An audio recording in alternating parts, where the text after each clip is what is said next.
बिस्मिल्लाहिर्रहमानिर्रहीम, अस्सलाम वालेकुम। आप देख रहे हैं व्यूज़ मैटर। मैं हूं मुर्तज़ा डार। आज की ये वीडियो इंतहाई अहम है। दाइश की जानिब से यानी ISIS की जानिब से एक खुला वार्निंग दी गई है, एक धमकी दी गई है। जितने भी अहले तशी कहीं पे भी रहते हैं, ये धमकी उनके लिए हो सकती है। बहरहाल मैं आपको इस खबर की डिटेल बताता हूँ। मामलात कुछ गड़बड़ हैं और दाइश के हवाले से तालिबान ने भी एक बयान, एक स्टेटमेंट दिया है जो काफ़ी अहमियत का हामिल बनता चला जा रहा है, खुसूसन वेस्टर्न मीडिया के अंदर। अच्छा, अब गुफ्तगू का बाकायदा आगाज़ करते हैं, लेकिन उससे कबल अगर आपने हमारे चैनल को सब्सक्राइब नहीं किया तो कर ले, ताकि ऐसी मज़ीद वीडियोज़ आप तक बज़रिया नोटिफिकेशन पर वक्त पहुँच सकें। मामला ये है कि दाइश ने एक नई वार्निंग जारी की है और इस वार्निंग के अंदर उन्होंने ये कहा है कि अहले तशी पर हमले होंगे और हर जगह पर हमले होंगे और उनके घरों पर भी हमले होंगे। और साथ ही साथ उन्होंने ये भी कहा है कि शिया एक ख़तरा हैं और इस ख़तरे को माइनस करना होगा, इसको कम करना होगा। अच्छा, अब ये जो वार्निंग दी गई है, ये ज़ाहिर है कोई किसी को वो स्टेटमेंट उन्होंने रिकॉर्ड नहीं कराई। अल नबा के नाम से एक वीकली मैगज़ीन है जो शाया किया जाता है, या जब दाइश किसी हमले की ज़िम्मेदारी कबूल करती है तो वो अपना एक नोटिफिकेशन जो है वो रिलीज़ करती है। इस मैगज़ीन के अंदर ये शाया की गई है ख़बर, ये स्टेटमेंट जारी की गई है जिसमें उन्होंने, जो मैंने आपसे ज़िक्र किया, उसका ऐलान किया है। इसको दुनिया भर के मुख्तलिफ़ अखबारात जो है वो रिपोर्ट कर रहे हैं और ये स्टेटमेंट, ये बयान दो बड़े हमलों के बाद आया है जो उन्होंने रिसेंटली किए हैं अफ़गानिस्तान में। अब दाइश ने ये भी कहा है कि बगदाद से लेकर खुरासान तक जहाँ जहाँ पर भी शिया हैं उनके ख़िलाफ़ कार्रवाइयों का बाकायदा आगाज़ हो चुका है। अब इस स्टेटमेंट को लेके मुख्तलिफ़ एनालिस्ट मुख्तलिफ़ कॉनोटेशन उसकी निकाल रहे हैं, यानी कि उसके मुख्तलिफ़ तर्जुमे कर रहे हैं। कुछ का कहना है कि जी बगदाद यानी कि इराक़ के अंदर, वैसे तो दाइश का वहाँ से ख़त्म हो जाना या उनके ख़ात्मे का इराक़ से क्लेम करते हैं जिन्होंने उनका ख़ात्मा किया, जिसमें इराक़ और ईरान है, लेकिन ISIS यानी दाइश वाले कहते हैं कि जी हम अभी भी इराक़ में मौजूद हैं, बगदाद में मौजूद हैं, वो ये कहते हैं।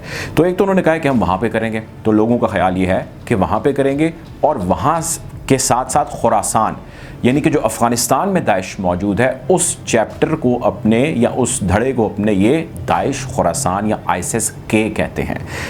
तो लोगों का ख्याल ये है कि उसके साथ साथ ये अफ़गानिस्तान के अंदर हमले करेंगे। कुछ लोग कह रहे हैं नहीं, ऐसा नहीं है। उन्होंने कहा है टू ऑल द शियाज़, जिसका मतलब ये है कि बगदाद से लेके अफ़गानिस्तान तक, यानी कि इराक़ से अफ़गानिस्तान तक जितने भी यहाँ पर ममालिक आते हैं, वो मुस्लिम है या नॉन मुस्लिम है, जहाँ जहाँ पर भी शिया आबाद है उसके ख़िलाफ़ हमलों का बाकायदा आगाज़ हो चुका है। और चूँकि उन्होंने कहा है कि घरों के अंदर भी घुस के मारेंगे, इसका मतलब ये है कि वो हर एक की निटी ग्रिटी में जाएंगे। अच्छा, इस खबर के आ जाने के बाद अब यकीनी तौर पे एक खौफ की फ़िज़ा है जो कायम है और ख़ुसूसन अफ़गानिस्तान के अंदर तो बहुत ही ज़्यादा कायम है। TRT वर्ल्ड बड़ा अखबार है, टर्की का अखबार है और बहुत मुस्तनद भी माना जाता है। उसकी ख़बर है जिस ख़बर के मुताबिक इस वक्त जितने भी शिया लोग मौजूद हैं, उसका सर्वे है, वहाँ के लोगों से बातचीत है अफ़गानिस्तान के अंदर, वो ख़ासे खौफ की कैफियत में मुब्तला हैं। आप चाहें तो इस आर्टिकल के आप तफसील में भी जा सकते हैं, पढ़ सकते हैं। उन्होंने एक एक जो वहाँ पर मौजूद है उनके रेफरेंसेस दे के जो है वो ज़िक्र किया, वज़ारा सैम्पलिंग किया, उसके ज़रिए उन्होंने जो है इंटरव्यूज़ किए और एक तफसीली रिपोर्ट उन्होंने शाया की है। खैर, ये रिपोर्ट तो एक तरफ, ऐसी बहुत सारी रिपोर्ट्स हैं जो आ रही हैं जो इस चीज़ का अंदिया दे रही हैं कि जहाँ पर भी अहले तशी कम्यूनिटी मौजूद है अफ़गानिस्तान की पॉकेट्स में, वो ख़ासी परेशान है। एक जुम्मे यानी कुंदूज़ में जो ब्लास्ट हुआ, आपने देखा उसमें 100 से ज़्यादा नमाजी जामे शहादत नोश करते हैं। उसके एक हफ़्ते के बाद कंधार की जो मस्जिद है वहाँ पे ब्लास्ट होता है, उसमें 50 से ज़ायद जो है वो नमाजी जामे शहादत नोश करते हैं। और इन दोनों हमलों की ज़िम्मेदारी जो है वो दाइश ले लेता और कहता है कि जी ये हमने किए हैं हमले, आप जो कर सकते हैं कर लें। अब तालिबान दाइश के ख़िलाफ़ अफ़गानिस्तान के अंदर बरसरे पेकार हैं, वो उनको एलिमिनेट करने के लिए कोशां हैं, एज़ पर तालिबान जो वो कहते हैं। तालिबान ने दोनों हमलों की मज़म्मत भी की और उन्होंने अपने ऑपरेशंस दाइश के ख़िलाफ़ तेज़ करने का भी ऐलान किया और वो कर भी रहे हैं। और ज़्यादा कंधार वाला जिसमें 50 से ज़्यादा शहादतें हुई हैं, उसके बाद उन्होंने ज़्यादा तेज़ ऑपरेशंस किए हैं। ये जो रिसेंट जुम्मा गुजरा उसकी वजह वो ये कहते हैं, या कुछ लोगों का ख्याल ये है कि कंधार तालिबान का गढ़ समझा जाता है। तो उनको डर या उनको खौफ या उनको फ़िक्र या उनको परेशानी ये है कि हमारे गढ़ के अंदर आके दाइश वालों ने हमला किया और हमें कहीं का नहीं छोड़ा।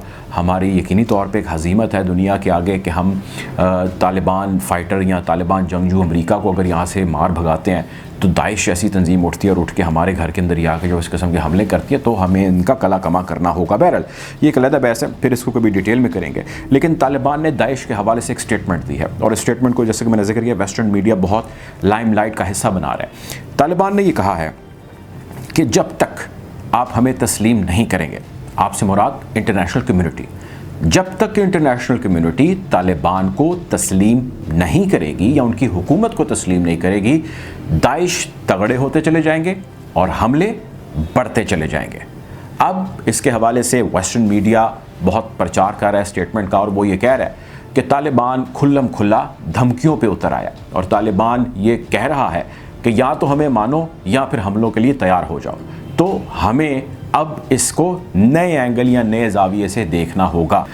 बहरहाल इस स्टेटमेंट के आ जाने के बाद तालिबान के आपसी जो मामलात हैं ऑन दिस स्टेटमेंट, उसमें भी कुछ थोड़ा सा तनाव था। कुछ लोगों का ख़याल ये था कि स्टेटमेंट नहीं देनी चाहिए थी या ये मौजू वक्त नहीं था। कुछ का ख़याल ये था कि ये स्टेटमेंट दे देना जो है वो हमारे फ़ायदे में हो सकता है। लेकिन ये सारी बातें लीड एक चीज़ की तरफ करती हैं और वो लीड करती हैं कि तालिबान यकीनी तौर पे अपने आप को लेजिटिमेट करवाना, दुनिया को मनवाने के लिए डेस्परेट मेजर्स कर रहे हैं। वो ये चाहते हैं कि फ़ौरी तौर पे हो जाए। उसकी बड़ी वजह यह है कि इस वक्त जो इक़्तिसादी बहरान है, इस वक्त माली बहरान जो अफ़गानिस्तान के अंदर है, वो हर गुज़रते दिन के साथ एक दर्द सर बनता चला जा रहा है। गुरबत, भूख, अफलास बढ़ती चली जा रही है। पाकिस्तान और नेबरिंग कंट्रीज़ एक लिमिट तक ज़ाहिर हेल्प कर सकते हैं। पाकिस्तान ने अभी कल काफ़ी कंटेनर्स हैं जो भेजे हैं और उसके अंदर दवाइयाँ गई हैं, उसमें खाने पीने की चीज़ें गई हैं। तो हॉस्पिटल्स के अंदर हालात खासे अबतर हैं, डॉक्टर्स मौजूद नहीं है, लाइफ सेविंग ड्रग्स मौजूद नहीं है, वहाँ पे अमले को देने के लिए तनख्वाहें नहीं हैं, किसी भी महकमे में सरकारी अमले को देने के लिए तनख्वाहें नहीं हैं। सो तालिबान एक सिक्योरिटी के मसले से लड़ रहे हैं जिसमें उनको दाइश और ऐसे ग्रुप्स के साथ लड़ने का या उनके साथ चैलेंजेस का सामना है। दूसरी जानिब वो भूख से लड़ रहे हैं और तीसरी जानिब वो इंटरनेशनल रिकग्निशन से लड़ रहे हैं और चौथी जानिब वो किसी ऐसी कुव्वत से लड़ रहे हैं जो अनदेखी है, जिसका सामने आना, या चले यूँ कह लें कि पब्लिक के सामने वो नहीं है, लेकिन उनकी जंग उसके साथ जारी है।